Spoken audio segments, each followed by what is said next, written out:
Rinku recording studio Shankar लोहार दरभंगा।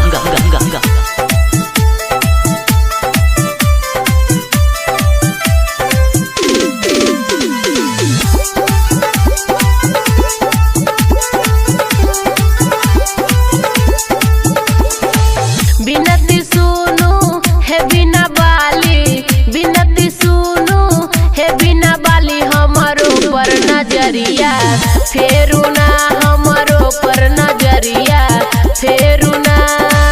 बिनती सुनु है हंसा बाली, बिनती सुनु है हंसा बाली, हमारो पर नजरिया फेरू ना, हमारो पर नजरिया फेरू मा।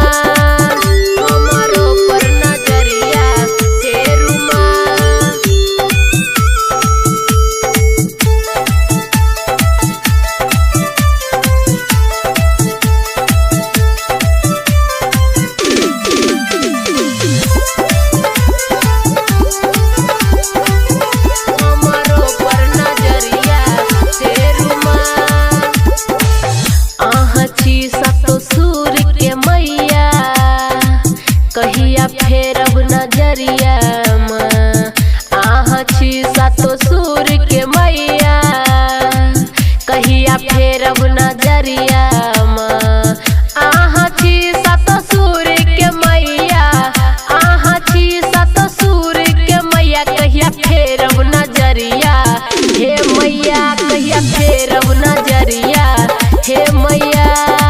बिनती सुनियो हे हंसा बाली, बिनती सुनियो हे हंसा बाली, कहिया फेरब नजरिया हे मैया, कहिया फेरब नजरिया हे मैया, कहिया फेरब नजरिया।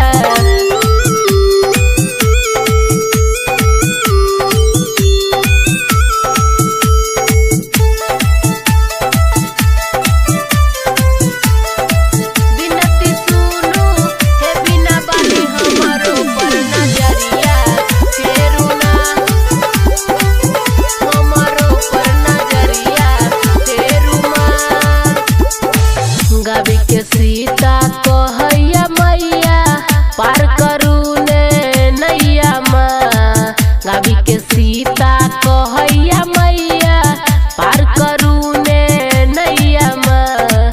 राइटर रमेश लिखैया भजन, राइटर रमेश लिखैया भजन, हुनकर पार करू ने नैया माँ, हुनकर पार करू ने नैया माँ।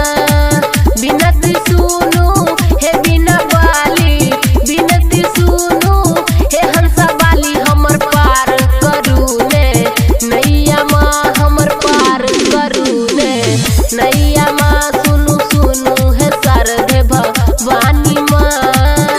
रिंकू रिकॉर्डिंग स्टूडियो शंकर लोहार दरभंगा।